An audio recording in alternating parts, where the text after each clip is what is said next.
With regards to what's been happening on social media, with regards to what's been happening with the explosion of Andrew Tate, which I had to catch up our brother Alan Parr about Andrew Tate, Fresh and Fit, Mr. Kevin Samuels, so many of the manosphere, red pill type of voices that kind of preach similar congruent values to Christianity or traditional values, quote unquote. However, also have some views that I say are in contradiction with Christianity. And my question to these brothers is, has the church, the capital C global church, at least in the West, has the church not done a great job of engaging men so that they don't drift and enter some of the more, not the best communities online? And I would say Jordan Peterson has definitely came down hard on the Protestant circle in terms of saying we have and not engaging men. But I want to hear these guys' perspective because they're both married. They both have beautiful families. They're both incredible men of God. And to kind of open up the conversation and also hear from the chat, has the church failed men? Who wants to jump in first on this? Alan Parr, talk to us. Has the church not done a great job of engaging men, masculine men, men that like to strength train, men that like to go and hunt, men that like to go and not wear sissified clothes and listen to soft music, soft jazz to Jesus? Yes, Man. And you coming for my purse? Where my purse at? Where my purse? I wear my purse with more pride, baby. That's a merce. His manhood is not challenged. So has the church failed men? Yeah, well, first of all, you hit me with a loaded question right off the gate. But I will say I think that to be fair, I think that it depends on the church. Okay. I think that some churches probably have. Other churches maybe have struggled to some degree. Okay. Because I know that there's a lot of churches that have things that are going on with men. Now, I'll say this. I think it's important for churches to have more than just a yearly men's conference. Right, man-to-man conference or whatever. Because sometimes churches might think, we're pouring into men because we have an annual men's conference. Mm-hmm. But I definitely think there could be more that could be done with regards to men, having intentional conversations around sexuality, purity, looking at inappropriate websites, how to be, what's true biblical manhood, how to be a loving husband, a dedicated father in the home. And I'm sure we're going to touch on some of this today. Yeah, I definitely think there's room for improvement. For that. Mr. John McCrae, Mr. What do you mean? Yeah. Has the church failed engaging masculine men? Yeah, I mean, when I think about it, it seems to me like, for to be straight from the gate, like I didn't grow up in a church-going home Christian or nothing home, like that. So I missed that kind of era. But it seems to me that there's like this void for all men to some degree as well too, which the church could step in and help out because. Where are men supposed to go to kind of learn values when it comes to women and stuff like that? If they're not learning it in their household, then outside of that, like where are they supposed to learn? If they get it from culture and from the world and all this, then you just realize that like what makes you a man is how many women you can hook up with or whatever, So it's like a different kind of morale that's kind of creeped in. And so it's like if the church doesn't address this from a biblical perspective, that actually makes sense in a way that they can understand, in a way that they could see themselves living a life like this. They can understand why it's good to wait for marriage, why it's good to only have one woman, you know what I mean? Yeah. Then I think that it would be a lot more appealing. But a lot of times if the church is just giving people a list of do's and don'ts, I don't think that that's helpful for everyone, you know what I mean? Because some people be like, I understand the Bible says I shouldn't do this, but if I don't understand why, then I mean, should I, you know what I mean? Like, it's easier to not like hold on. But if you have both, you have the biblical reasons for why you should wait till marriage. And you also have the science. I did a video on that too, the science of why you should wait for marriage and all these different things. Then together, I think that it helps to make it more grounded for people. Yeah, that's good. Let me jump in. Go One ahead. last thing too. You touched on something about waiting until marriage and things like that. I think that if the church has done a good job with men, Can you turn up, John, please? I think that if the church has done a good job with men, I think it's probably more related to married men. Yeah. But there's a whole subculture out there of single men that I do not think the church has done a great job dealing with single men, because I think most of the people in leadership are married, and they don't relate to guys that are single because they've been married for so long, and everything in church is all about marriage. A lot of my single people online, they're always talking about, well, how come when I go to church, every illustration, every story, every joke, everything from the pastor is all about married people. And 50% of the church is probably single, and there's probably not enough of a focus on, okay, how do you date?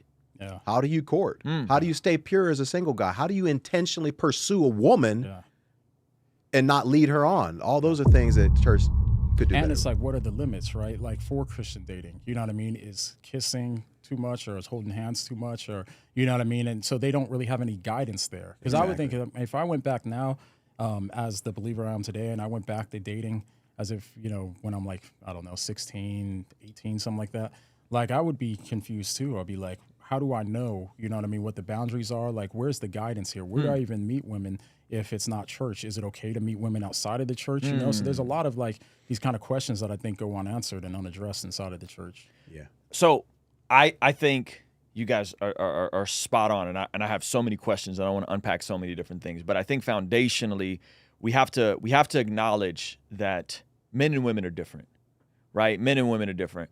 And a lot of folks want to play the you're just a blank slate. You can be molded into whatever you want to be molded into. And we were talking about at lunch when we were hanging out how a healthy man's testosterone is in the range of 600 to 800, and a higher end testosterone of a woman is 60 to 70, right? So that means a healthy man has 10x the testosterone of a healthy woman. Okay, now there are some women outliers, and there's some men outliers. There's women who with testosterone up into the hundreds. There's men testosterone up into the thousands. But generally speaking, we are way different. We're driven different. We're wired different. Men tend to be more visual. We tend to be more competitive. We tend to, we're just different. It is what it is. And sometimes I think the church doesn't even acknowledge that. So I'm seeing the chat, and people are like, we need to redefine what a man is. Do we? Because I think society has played into some of those negative aspects of what a man is. Who's going to do the documentary? What is a man? Right. What is a man? Come on. Right. But this notion of like we need to redefine what a man is and make him this like soft, effeminate, long hair, hippie Jesus with Birkenstock that listens to like K-Love and soft rock love songs to G. Like, we need to redefine. Like, no, we don't. Right. Men like to do things together. We do things shoulder by shoulder, right? You tend to make friends with colleagues. Women like to sit and talk face to face. We do things shoulder by shoulder. We do activities, right? Men are naturally going to be more competitive in many ways. Men are driven visually. All of these different things I think make us distinct, and they're beautiful. They're good. They're not bad. Stop telling young boys that they're toxic masculinity, and that doesn't mean be a misogynist, right? But that does mean that we're just different, right? And so to both of you guys' points, I think a lot of times we won't even acknowledge that men and women are different, that we're driven by different things, that we need to be engaged different because we've consistently tried, this is my opinion, you guys can push back, but I feel like society has also tried to make men more and more feminine. Oh, yeah. No doubt. Instead of saying like, hey, you got trauma, deal with your trauma. No, tell us how that makes you feel. You should cry more. It's like, look, I cry once or twice a year. That's more than enough. Right? That's about same for me. Right. Like, so what do you guys think about that? Like, do you think we've kind of done men a disservice by not even just acknowledging the foundational premise that, we're different, and that's good? Well, I mean, I guess you'd have to kind of consider what differences are actually what qualifies as a man. You know what I mean? Okay. Because you can have men that might be more sensitive. You know what I mean? And that's okay. You know what I mean? Yes. But it's like we're not trying to like over feminize men or nothing like that. But some of the stuff is kind of social kind of preference. You know what I mean? So I guess to me the question would be what actually is a man, and what kind of things aren't necessarily, it might be in our society, they might consider it masculine, you know what I mean? But it might not be masculine in other societies. Because other societies, I mean, their idea of a man and the idea of men in America is different in some cases, right? Like even if you go back to like a warrior, say, 1,000 years ago, he's going to have a lot different understanding of what it means to be a man. So I think that's kind of the question that I think is interesting is what exactly do we consider masculine today rather than feminine? And is it okay for some things to change? Can we tie manhood to testosterone? Yeah. So then can we say that folks with higher levels of testosterone, and then let's attach what comes along with testosterone? Yeah. Right? Yeah. Higher sex drive. Yeah. Right? I don't know if we Yeah, can do yeah. that though. Can we not? Okay. Because tell me why. I mean, because then we're getting into the idea of what if somebody, a woman, Oh, right. she has a high sex drive and high testosterone, and she identifies as a man. Is that a man? Because she fits the category of, that's a good question. Because I think that was the whole thing that Matt Walsh was trying to kind of bring out in what is a woman is like, okay, what really makes a man is what's between his legs. I mean, his DNA. Like at the end of the day, that's now if we want to talk about like how should a man conduct himself, or how should a man, care for his family, and what exactly. Well, hold on. Maybe rephrase it. Is there a difference between a male and a man? That's probably the conversation. Yes. A male is just DNA. I was born with this. Yeah. But what is a true man? And then what is a true man of God? Come on. Right? Yeah. Like, Come on. what does that look like? Yeah. Okay. That's I'm what I think we need to gonna expand. throw a definition off you guys. A true man of God is someone that is the provider, the protector, and the priest of their home. And by provider, I don't mean just financial provision. I mean spending time with your kids, doing devotionals, right? Providing a safe environment for them, right? Providing an environment where they can flourish and they could thrive. A priest, someone that is the head, someone that is going to lead, someone that is going to pray over the shepherd, if you will, right? And the protector, someone that's physically capable of protecting if something were to go down. You're in Texas. You're in Texas. Yeah. Y'all be out there with the concealing carry. Well, they don't even. So everybody assumes I have like I'm like packing just because I'm from Texas. Like, nah, But I mean, so tell me, is that a bad definition? Well, the thing I don't like about that is just because you're gonna have some dudes that are actually just physically smaller. You know what I mean? And so it's not like these dudes aren't men. In my mind too, like this is why this is a complex conversation, because we can talk about like the psychology of a man next to the anatomy of a man. Next, you know what I mean? So we have these different kind of sections. Spirituality of a man. Yeah, and the spirituality of a man. Okay. You know what I mean? And so I'd say kind of like the mindset of a man as it seems to me, you know what I mean, is a man does have that. It follows those kind of man instincts, you know what I mean, to be able to protect for your family and provide and stuff like that, you know. Yeah, if you're a small guy, get a gun. Go take some Brazilian jiu-jitsu classes. I don't know, but I think you should be capable. I think you should be capable of protecting your home. I'd be curious to hear what women in the chat think. You know what I mean? Yes. Like because as society kind of develops too, like because humans don't have to like fight as much as they had to and stuff, as society's got more civilized, it could be a woman could see a man that's intelligent, and you know what I mean, and think that that's a man because he's intelligent and still able to lead in that different way. You know what I mean? So I'd be kind of curious to hear what women think. Yeah. What do you think, Alan? Provider, protector, priest. Good definition for a man of God? Yeah, I mean, I think that's a start. I think that those are some good things that, for me, this is a loaded. It's a loaded definition because I could be the provider for my home, I could be the priest of my home, I could be the protector of my home, but I could also be cheating on my wife. So then now am I a man of God? You know, I don't have character, but I'm providing financially. I'm spending time with my kids. I'm doing devotions. I'm protecting them from all hurt, harm, and danger. You know, and I'm the priest. I'm going to God, praying on their behalf, and doing all those things. But like my character is shot. So to me, we got to expand it. Sure. Can we put character in the priest category? Priests shouldn't be out here going and cheating on their wives. If you want to put it in there like that, yeah. I mean, so I just think, I just think it's a tough conversation. But I think the point is that is the church, capital C, or the local church is doing enough to help train our men, because statistics show that as the men go, the society goes, right? I mean, if the men are not in the home, particularly in the African-American community, I mean, if you can get rid of the man in the home, then we know that is just, there's going to be more single-parent homes, there's going to be more issues, more people going to prison, more unwanted pregnancies, more issues with low self-esteem and all of that. So I definitely would love to see, churches focus more on how do you, and I'll say this, how do you become a man? Because for many of us, depending upon how you grew up, you never saw a model. Right. You never saw a model. I mean, I have a phenomenal dad, but he wasn't in the home because my parents were divorced. And so I never saw an example of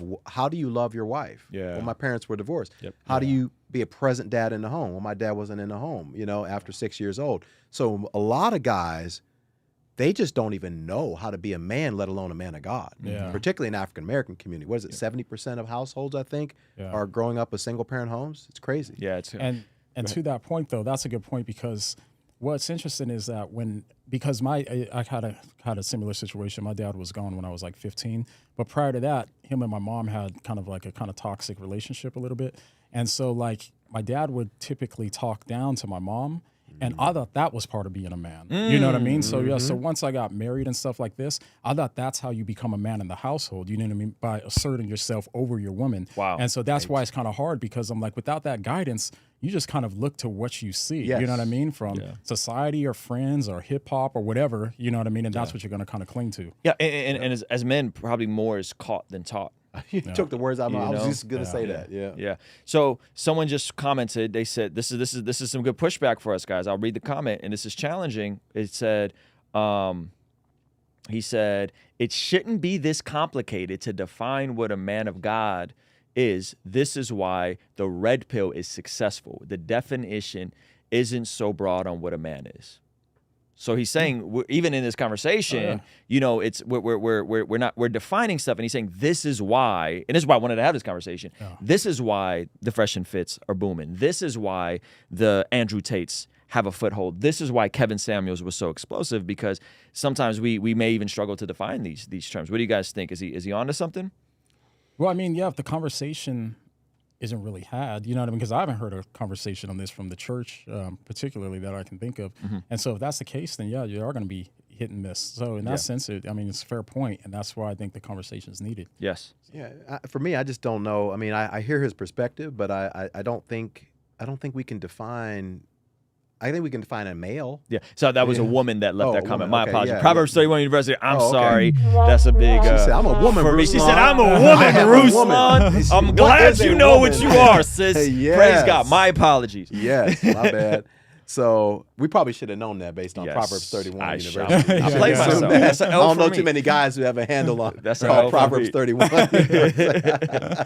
But no, I just think that it's tough for people to expect the church to define what exactly is a man, because no matter how many categories you add or characteristics you add, you're always going to come up short, because there's always something else that probably a godly man could be doing, shouldn't be doing, should not be doing, this, that, and the other. So, hey, I'll go ahead and throw one out there. Okay. A godly man is a man who yields to the Holy Spirit in every facet of life. Okay. Then that's just a broad, encompassing. Yes. Yeah. Yields to the Holy Spirit, and if we look at what the fruit of the Spirit is, love, patience, kindness. It covers it. Yeah.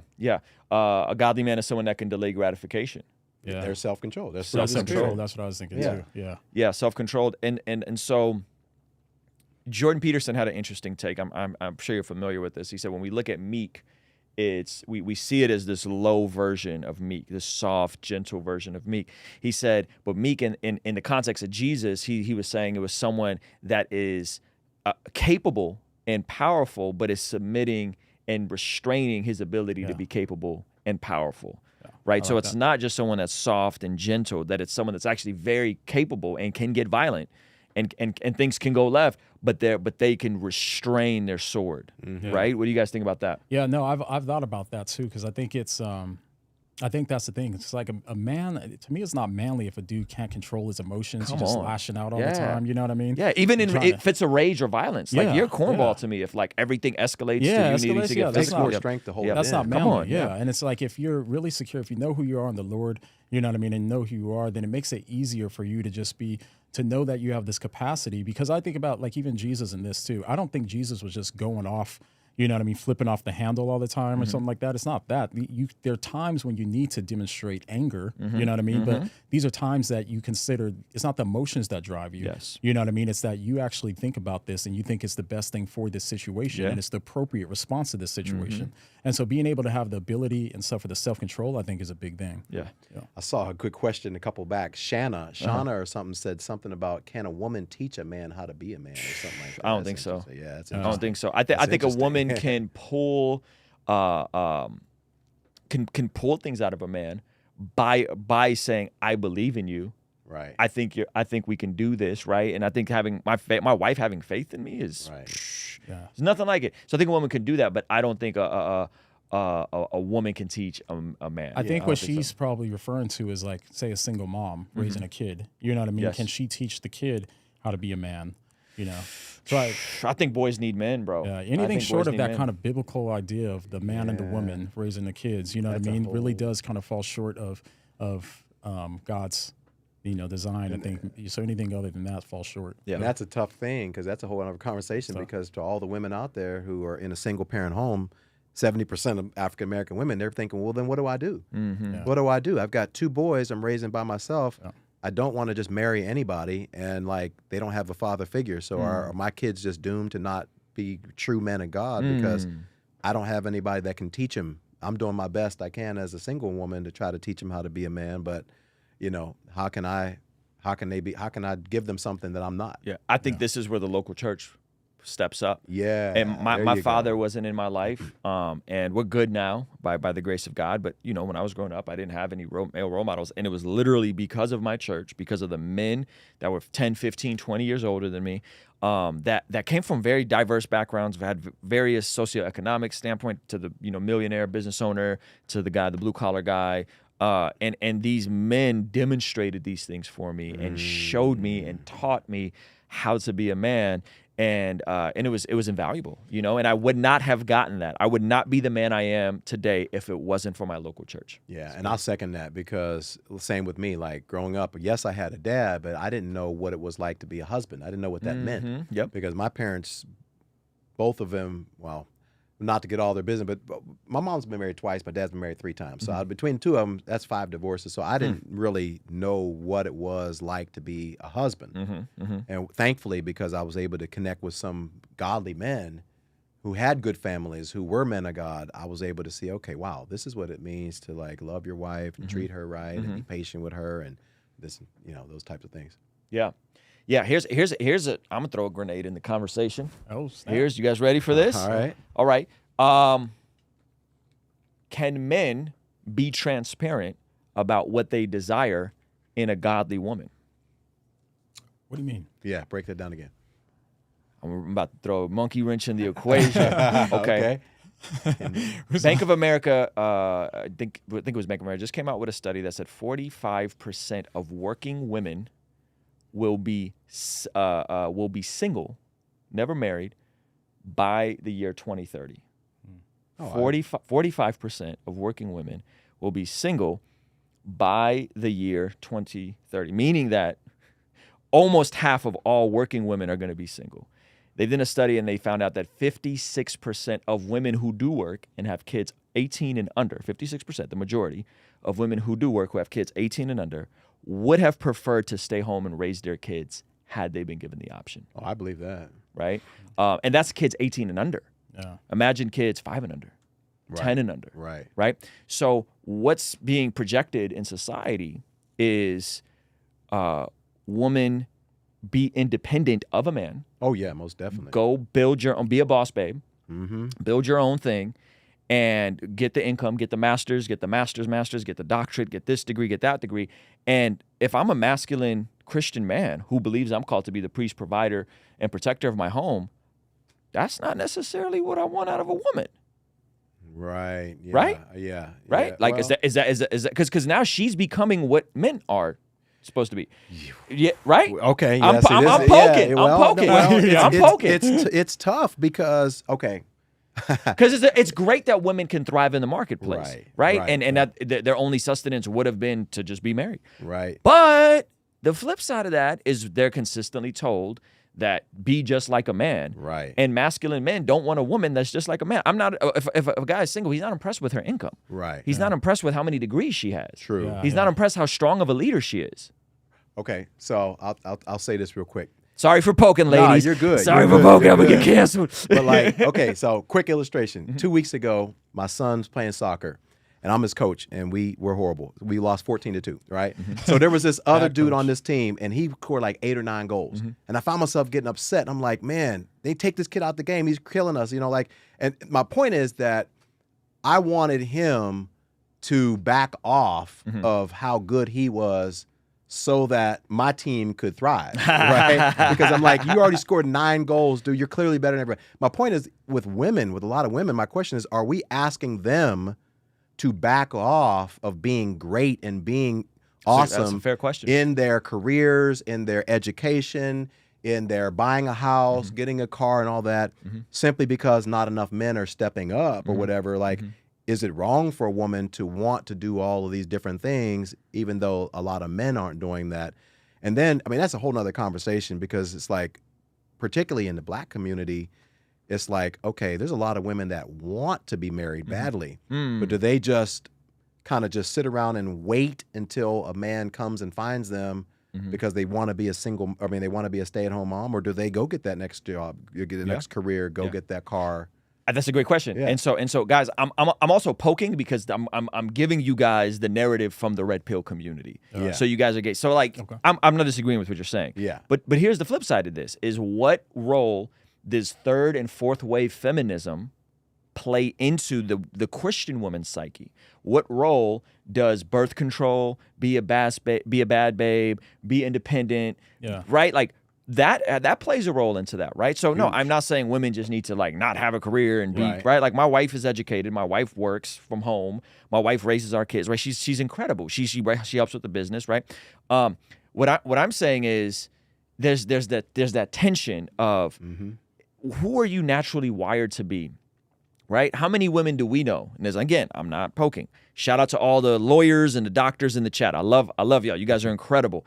How many? No, I'm not going to invite a woman. I don't need to invite a woman to speak on what I want to speak about. Stop with the. We're not going to do that. Okay.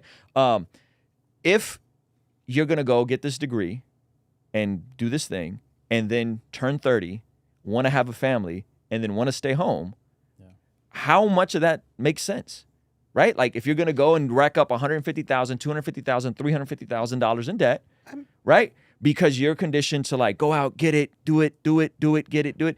Right, and then you get married, and then you want to be a wife. No, I think it makes total sense perfectly. Okay. I'm going to push back. I think it makes total sense, because there is no guarantee that a woman who wants to get married is ever going to get married. That's a sad reality, right? So if women just sit around and say, okay, I'm not going to get that job, I'm not going to try to do this, I'm not going to try to do that, because maybe just one day I might get scooped up by a guy and I want to be positioned. I think the bigger thing that we need to be teaching our women, which is a whole other conversation versus what we're teaching our men, is what are your most important priorities as a woman? And are you willing to do the Genesis 22, where it's like, I'm willing to sacrifice my son, like Abraham sacrificed his son Isaac? Are you willing, if you racked up 10 degrees and you're like a VP in your company and you happen to get married and have 3 kids, are you willing to, like my wife did? She had a phenomenal job at Toyota, like great job, making bank. Yes. She gave that up a year and a half ago to come home and help with our kids and help with the ministry. Are you willing to give that up? Yeah. Even though it might have taken you a long time to get there. Well, I think that's the crux of the issue. And guys, I want to hear from the chat while Zach tries to adjust Alan's camera real quick. From the chat, how much of this is quote unquote conditioning? How much of this is also your natural predisposition? I would agree with you, Alan, that there are women that are naturally entrepreneurial, that are naturally creative, that can be great leaders, right? The question is, are those the outliers, or is that how women are, especially when they have little kids, right? But the real crux of the issue is that you're saying, are you willing to suppress and lay down the thing, right, for a season? Meaning this. Reorganize priorities. Yeah, reorganize priorities, right? Meaning this, as a husband, I'm called to lay down my life the way Christ laid down his life for the church, right? So there are aspects of my career that I've had to suppress and lay down for my wife, for my family. Right. I don't travel as much. Right. I don't do any shows, right? So I've had to die to parts of my life for the sake of what's actually optimal for my family. Yeah. Right. And I don't think that's an unreasonable expectation. So you nailed it. You said there's nothing wrong with these things, but when it's time to have babies, who's staying home? Right. You know what I mean? Like unless Yeah. unless there's an outlier of a situation, what makes the most sense, right? What makes the most sense? And it's not to say that a woman is lesser than, or not, that's not the point. But if my wife is naturally more wired to, be a nurturer than I am. Right. Right. That's not misogynistic to say. No, that is the no. reality. Right. Right. So I think you nailed it. But I'm open to pushback. Right. I'm open to pushback. Go ahead. Yeah. I was gonna because he's switching Aha. the camera. So Yeah, okay, no. but I'll kick in after that. Yeah. Okay. No, Give I us just- 1 second. Chat, how you guys doing? Am I poking too much? Woman was made for man, period. If you want a family, you're going to have to give up something as a woman. Proverbs 31 University. That's a lady talking.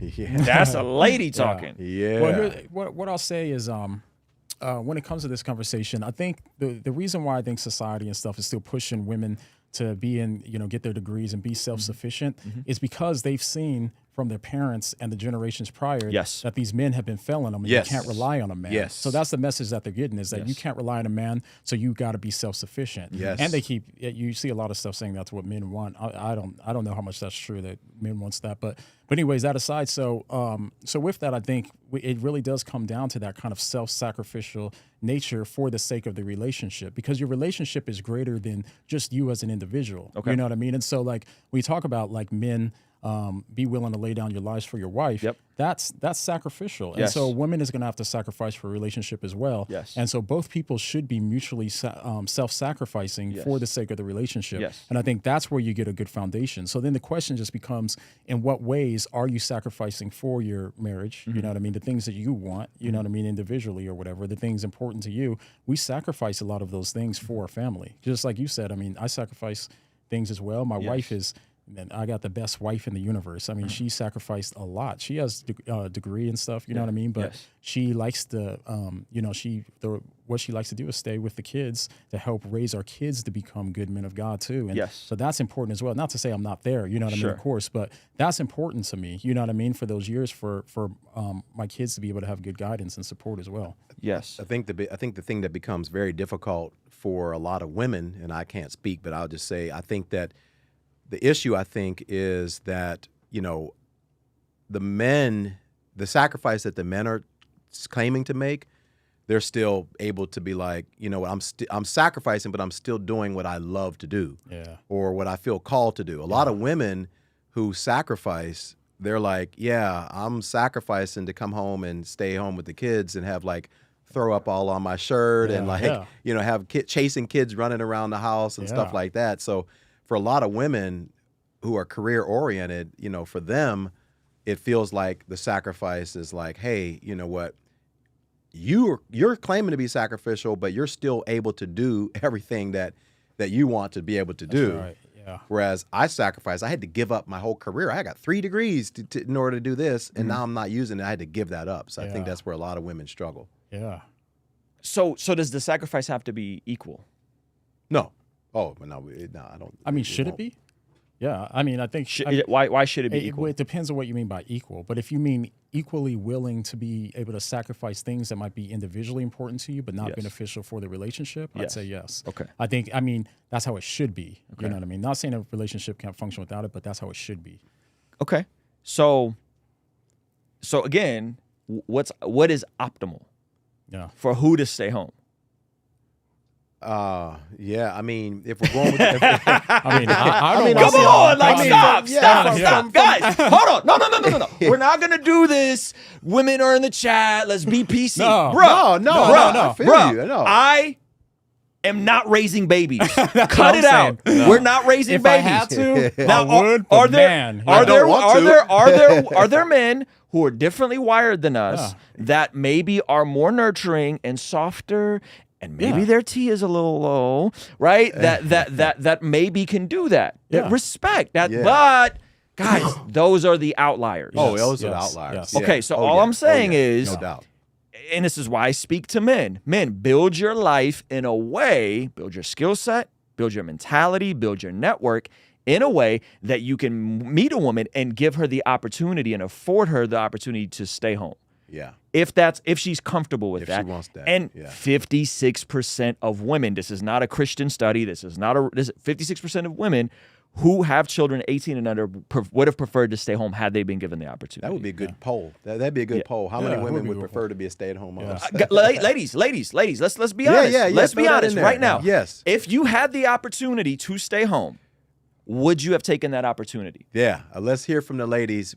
Put stay home, hashtag stay home, or Hashtag something like stay that home, please. in the chat, and Stay let's home. see what you guys say. Women are more naturally nurturing than men are. I mean, that's just how it is. You Thank know what you. I mean? But overall, you know what I mean? Again, Yes. we're always talking about It's so her. because the generalities exist for a reason. Exactly, So yeah. yes, there's outliers, but generalities Said exist for a somebody reason. said yes. And so, like, I think that's a beautiful thing, and would this is not where I stay think home, that men Maria. and women, it's good. The differences are very complementary as well. So I think, like, going against that, I don't think does anybody favors. And especially, I mean, I thought about this, like, when it comes to this idea of like the women, and both, by the way, in the Bible, you submit to your wives, Yes. and men submit to the women.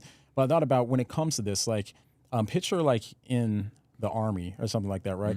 Everybody is the head dude. What's the head dude's name in the army? The general. Yeah, general or something like that, right? Right. How do you make decisions at that point? You know what I mean? If you have these confusing things, it's like then you don't have this structure, and structures exist for a reason. Just like any company has a structure, Yes. you know, to be able to help things. So these hierarchies and structures really do help to Yes. stabilize something. So there's a Yes. function to it. It's not just some like misogynistic, you know, type stance or something like that. I think that the function, and then you know, you agree with your wife and stuff and talk it out, you know what I mean? So you respect her. So there's no way, so nobody misunderstand. And you should never disrespect your wife. You know what I mean? You love her, you care for her, you be willing to give your life for her. Yeah. If anything, I'd say that's a tough thing to do, is to love your wife the way Christ loved the church. Amen. That's a tough job. That is a You know tough what I job. mean? Because think about that. That's tough.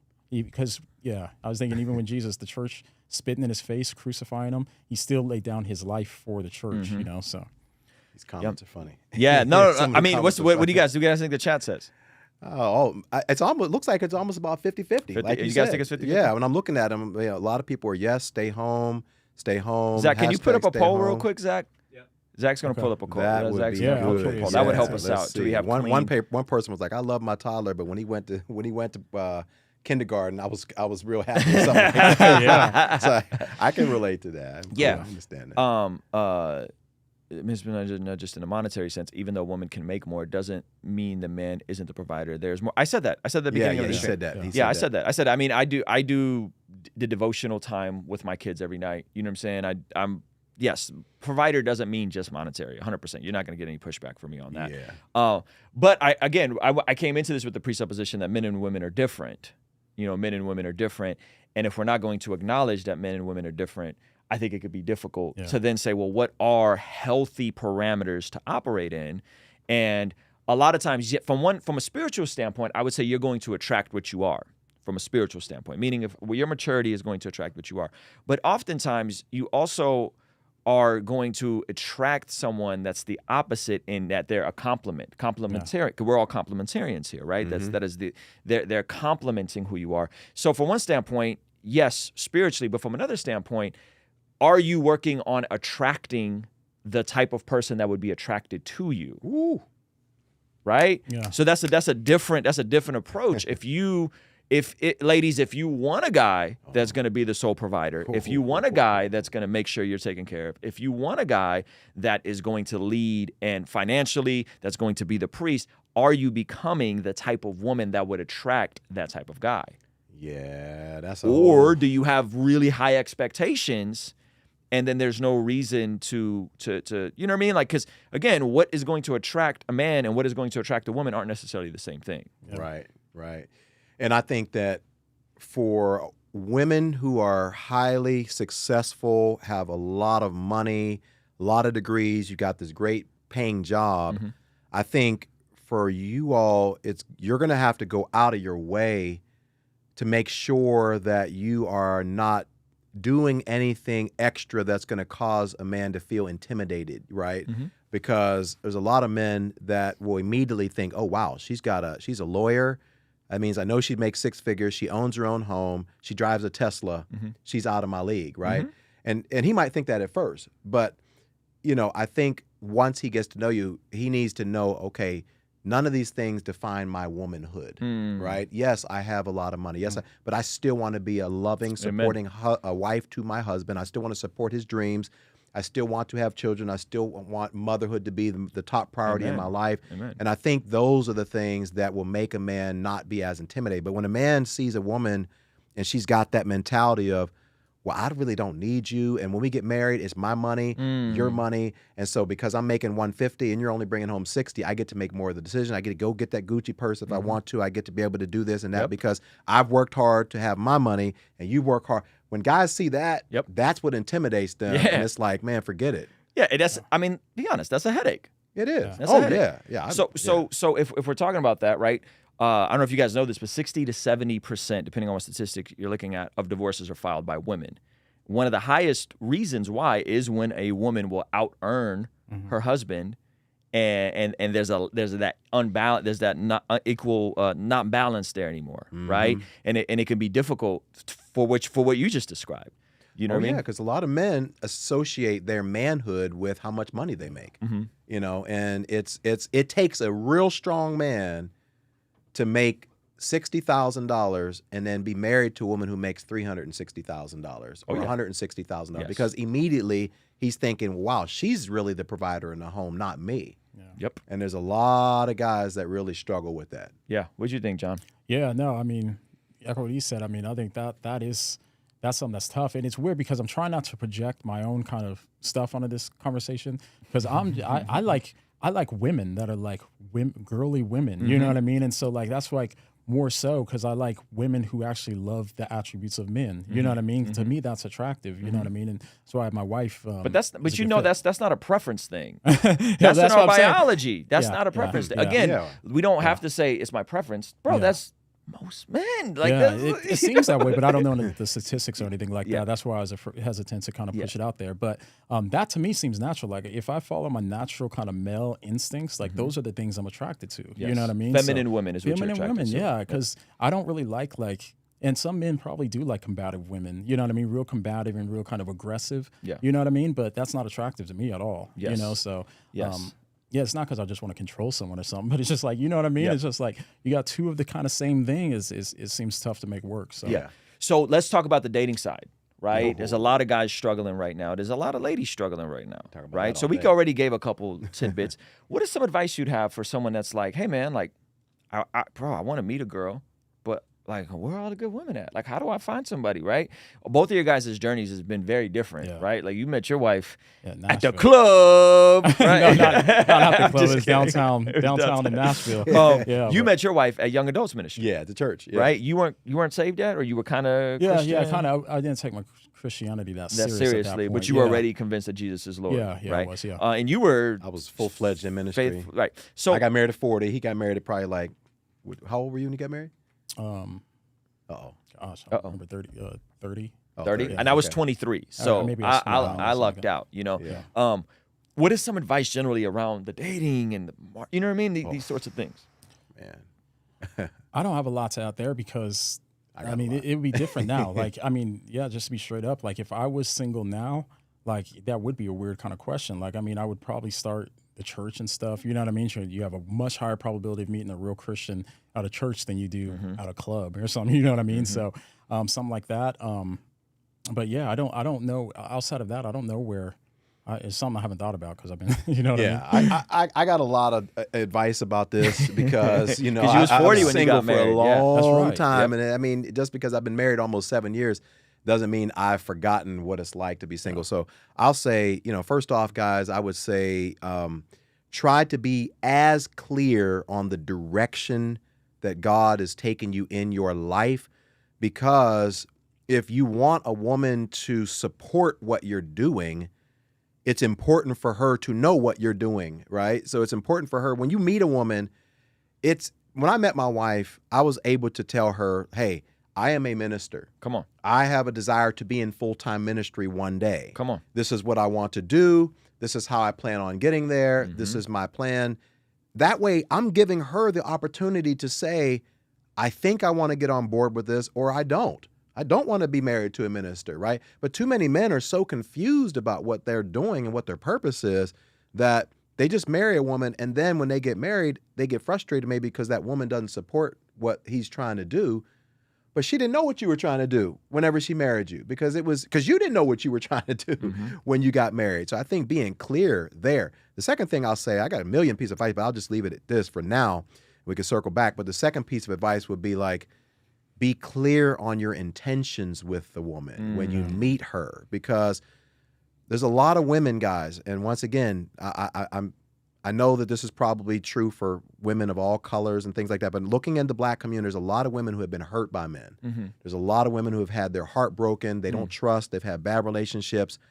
And when they meet you, you're just another guy, right? And so how are you going to distinguish yourself from those guys is setting an expectation, saying, hey, I'm here because I want to get to know you. I want to court you to see if we're going to be, able to be married and things like that. Like really being intentional about the dating courtship process, that's going to set a woman at ease to know, okay, wow, he's not here just to play with my heart or use my body. He actually has a plan. He's thought through why he wants to date me. And so that's critical. I can think my wife, last thing I'll say is my wife said that was the biggest thing she appreciated when we were dating is how I courted her. I was intentional about the whole process. Because so many dudes too, like, don't know what they're doing with their life. They have no dreams, no vision for the future and stuff like that. And that's all unattractive to a woman too. So it's like, if you're a man and like you have a plan, you know what you want, that I think is women will tell you too. Yes. That's way more attractive than some guy that's like, I don't know, I'm living in my mom's basement trying to figure out my life. I'm like, get your stuff together, know where you are, know who you are in Christ, know where you're going with God, and also with your future and stuff, what you want. And I think most guys are going to be fine in that kind of situation. You know what I mean? Because as long as you have that kind of integrity and you have a backbone, not that you're going to be mean or nothing like that. It's not about being a nice guy, you know what I mean? And just being like, but if you have a backbone and you know what you want, then I think you'll be fine with women for the most part. You guys talked about career, and that's important, right? Knowing what you want, having a vision. Where does financial literacy play in this equation? Financial what? Literacy. Oh, good Yeah, question. well, that's huge. I mean, I think men need to know how to best handle their finances, because if there's one thing that I know, that this can get really difficult, because let's just say that the woman makes the 150 and the man makes 50, right? But yet she's supposed to take the money that she's earned and combine it with the guy's money, and now he wants to be the leader of the home. But if he doesn't know how to manage money, she's going to be real upset, because in her mind, you're mismanaging my money. You're mismanaging the 150 that I bring in, and that can create a whole sort of, and so if a man wants to be the leader of his home and wants to financially lead his home, he needs to make sure that he understands how to invest, how to save, how to get out of debt. And those are all things that a man can do even if he makes less money than a woman. He can help and say, hey, you make 150, I make 50. Together we make 200,000. This is our plan for how we're going to get out of debt, how we're going to give to our church, how we're going to prioritize saving, how we're going to do all these things. And then that way he's leading even if he's making less money. Is it unreasonable to encourage men to have some of those skill sets figured out? At the very least, know who you are, what you want out of life. At the very least, have a plan for your money and know how to manage money, clean up your debt, or start the process before you start randomly dating women and you're not even financially stable yourself. Yes. Yeah, yes, I think 100%. so. Because I think too, it's like, I don't know how everybody else handles money in their marriage and stuff. I think that it's good for you to put all of your money together, because once you put all your money together, then you have to communicate through these tough things, because money starts fleshing out where your differences really are, what's important to you, you know what I mean? And then so if you can communicate on money, everything else kind of follows from that, you know what I mean? And so that's just the pragmatic reason to put all your money together.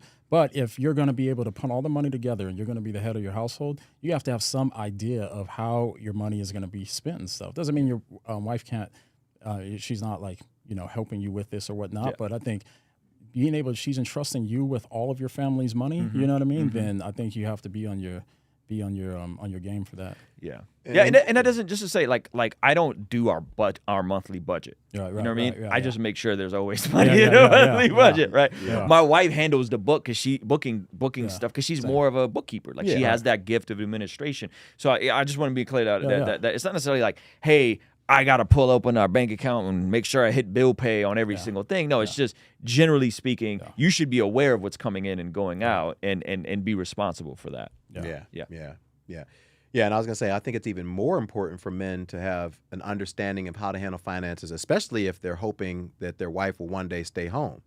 Because then it's like, okay, you're making all the money.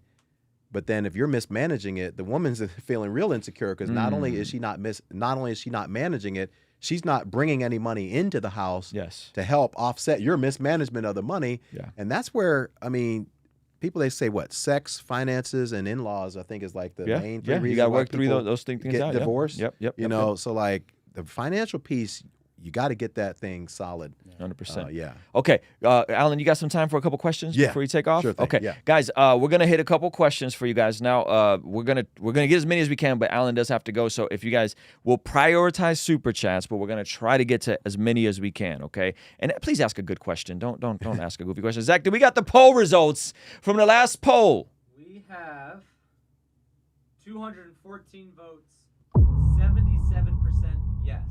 Oh, I was right. 77%. No, it's just because my crowd is on the women want to stay at home. You know what I mean? The ladies want to stay at home over here. But we gonna build capable men. We gonna build capable men. We're gonna build men that have scarce skill sets that are valuable, that are net positives to their communities, that are good to their networks, that look out for each other, that help each other elevate and promote. We're gonna build that here. And if ladies, if that's not what you want, then cool. Like I guess just be single and have a cat. You know what I mean? As if that, like, I don't know, like 45%. Like, I don't, that's a pretty scary number. I'm poking. Forgive me, lady. Okay. Questions. Do we have questions? Good questions. Zach, if you see a question, let me know. If you guys see a question, we could throw it up on the screen. I want to make sure we hit some of these questions. And I want to make sure you guys know my heart, because there's a difference between someone being equal in their potential, their God-given potential, in the way they're wired. Not the way they're wired. Someone being equal in the imago Dei. Someone being equal in their worth, but being different and distinct in their role, maybe their role for a season, right? Yeah. My guess is my wife will probably go back to teaching someday. Teaching. She already teaches at our church, but someday she was a substitute teacher at a Christian school. She may go back, get her little certificate, I forgot what it's called, and be a teacher someday, right? But not when we have my daughter who's 18 months that you guys just all met. Right. You know what I mean? And if you guys think that's misogynistic, you're a goober, and that's goofy. All right. So, guys, questions right now before we get out of here.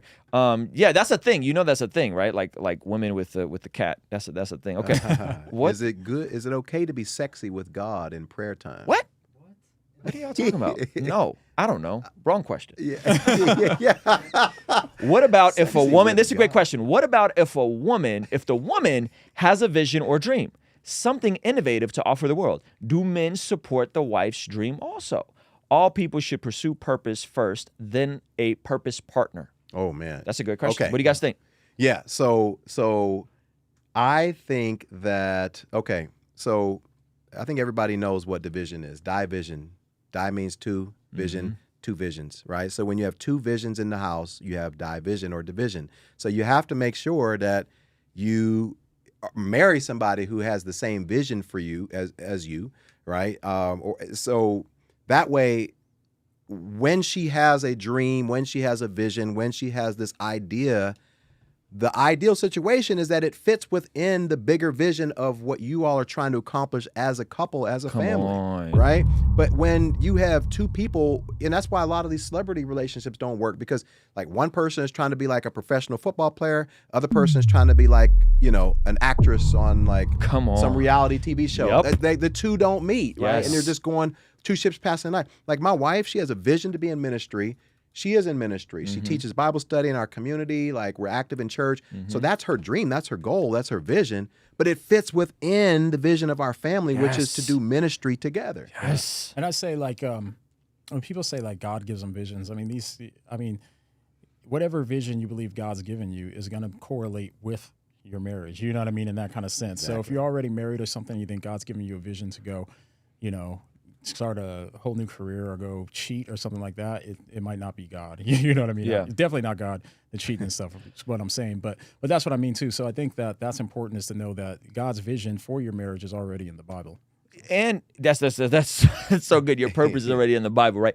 And I would say, just know that two two hyper vision, hyper focused people together are like that may not work. Like if your wife was also trying to be a Christian YouTuber, Right. that might be a little That might be complicated. a little tight. Now, if your wife and you do a podcast together, Right. and then she's doing her own little like it's complementary of the vision, right? Complementary, Instead of like I'm gonna go over here and do my own thing. Right. Well, you need to find a partner that's okay with that. Then Right. and you may have to be okay with the person that doesn't have a lot of vision, Right. right? And so there's a healthy tension there that I think we're kind of hinting at. Thank you for the super chat. He says, Zach, can you put that on the screen? Or I guess we don't need to Yeah, put we it on the see, screen. are Christian men intimidated by a woman heavily interested in theology or further along in her spiritual journey? Ooh, that's a good question. That's a good question. Yeah, are Christian men intimidated by a woman who is heavily interested in, she breaking down the Greek and Hebrew. She reads her devotionals in Hebrew, in Right. Greek. right. I don't think so. I don't think so. I mean, Yeah, I don't think I was so. thinking that too. I don't think so, but I don't know. Maybe some guys are. That's I don't. why I haven't mean, answered yet. yeah. I don't know why you would be. I mean, it'd be. Me and my wife never talk about theology. So the moments where she reads a Francis Chan book or something, I'm like, oh, this is awesome, you know. So I'm gonna tell you what's tripped out. Whenever I was single, I thought I wanted a woman like that. I've thought for so long. I was like, I'm a seminary guy. I'm in ministry. I need a woman who knows the Bible like backwards and forwards, like theology, because that makes a real Christian woman. Man, like I realized, like you said, we've been married 7 years. I don't know how many times my wife and I have even had a desire. I've ever had a desire to be like, hey, baby, let's read this. Let's read this, John Piper article or John MacArthur commentary, whatever it is. Like, I've realized I need my wife for different things. If I want to have a deep theological conversation, I can talk to John or you. But like, I need my wife to love me, support me, love God, take care of our children, and be a great mother and support. Like, Well, me and my wife actually do talk theology. So. do you really? Yeah. So your wife is into theology. Yeah. So there you go. Yeah. So You're I not mean, but she's not in it intimidated as by deep that. as me because of Sure. what I do. You know what I mean, and Yeah. all that. But yeah, and I like it. That's you know what I cool. mean? I just Yeah. dunk on the weirdo deconstructionist. That's me. I just like, oh, you see this girl? She just got, So that's what I do with my wife. No disrespect to anybody. Shout out to D for the super chat. I'm not following. That's what you don't need. What skills do you like?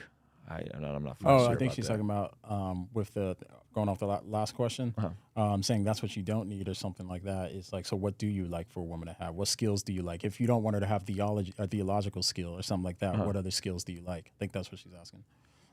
What other skills do I like? yeah, this is gonna be personal. She's saying for if you don't want person. a woman to have like, theological skill, what are some skills that you would like? I'm not saying we don't like her to have theological. I don't. We I don't need think I that. said that. Yeah, we don't need. That's Yeah, not. yeah, and we're that's not not- intimidated that's by not it. Yeah, we're not. I think that's intimidated how I by it. understood the question. I could be wrong. Yeah. So. Yeah, I mean, I think women who are intelligent are just probably more interesting to be around.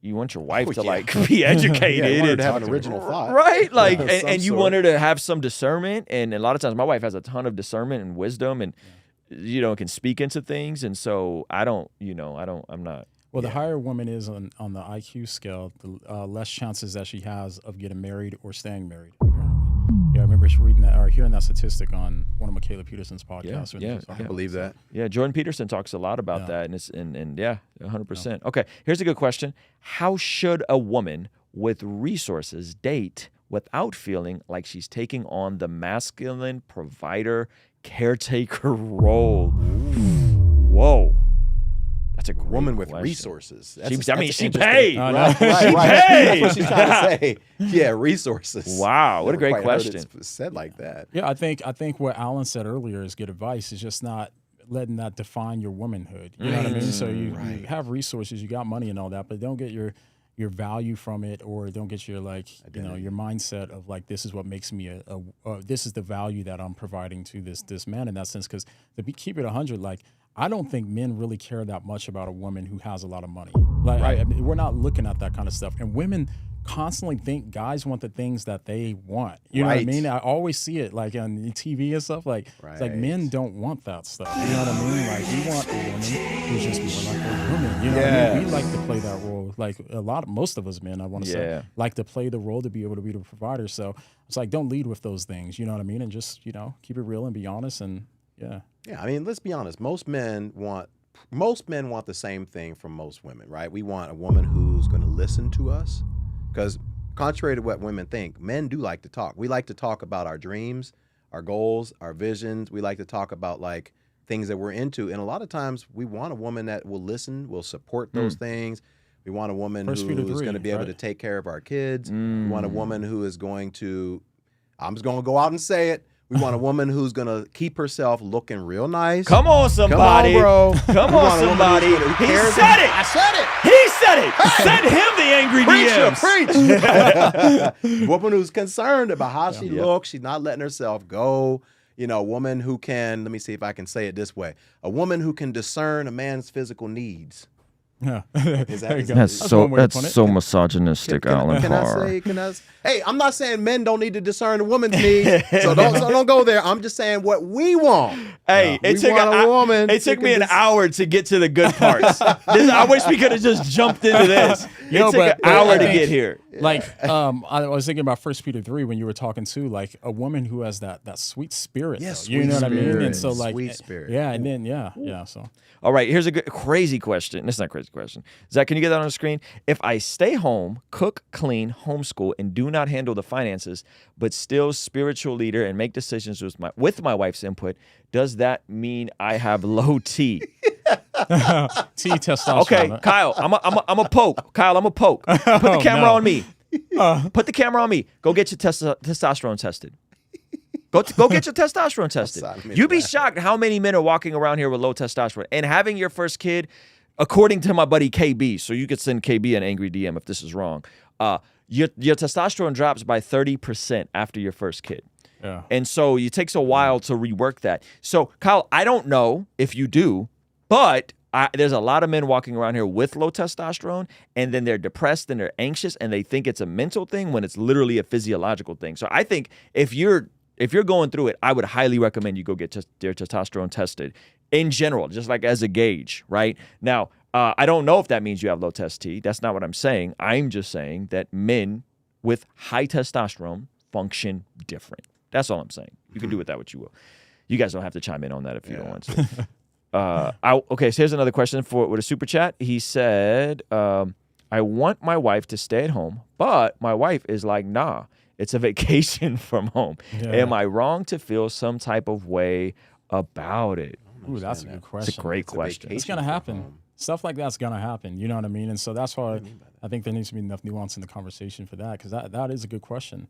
In my mind, what's going on here is just a miscommunication. And we have these in marriages. You guys are on different pages. You got to try to find a way to get on the same page. You know what I mean? And something... that's what marriage is about, compromise in a lot of different ways. So that's my kind of first thought on it, is there's a miscommunication problem here that I think needs to be addressed. Yeah, and I'll also add to this and say, like, this is where I think where prayer and you have to trust in the Lord. I know that sounds like a spiritual answer, but like, I married a woman who was extremely career oriented, like just straight up never saw herself as being, a woman that wanted to stay home. My wife did not want to stay home. So you're talking about a woman who was going up in the corporate ladder very quickly, was making money and doing things like that. God changed her heart. That's what it is. God gave her a desire to say, you know what? My first priority as a woman, and as a woman of God specifically, is to care for my home, to be the protector of my home, right? Is it just awoken though from her though? You know what I mean? It's like if this kind of motherly instinct just kind of kicked in, you know what I mean? Rather than saying God changed her heart, maybe her heart's always been this way and it had to be uncovered. It could have been that. Yeah. I just know, she realized quickly that, wow, I can't be the best employee for this company and be the best mother and be the best wife. Something was falling short. And she realized, wow, I don't want those two things to fall short. I don't want being a good wife to Alan and being a good mother to my kids to fall short. And she realized, I can't do all three of these things great, so which one's most important? And God did that work in her. You didn't have that conversation with her? I didn't. I knew when I married her, she was not the stay-at-home mom type. I knew that. Okay. And I never pressured her to do that. She came to that conclusion herself and said, I think God is leading me. And notice how I said it. She didn't say, I think I want to come home and leave my job. She said, I feel that God is leading me, challenging me to step out on faith, quit my job, and come home and focus on the children. She said that. I never, ever, ever asked her to do that. Were you praying for that behind the scenes, though? Well, yes and no. Yes, only because I saw how extremely challenging it was for her to work until 6 o'clock.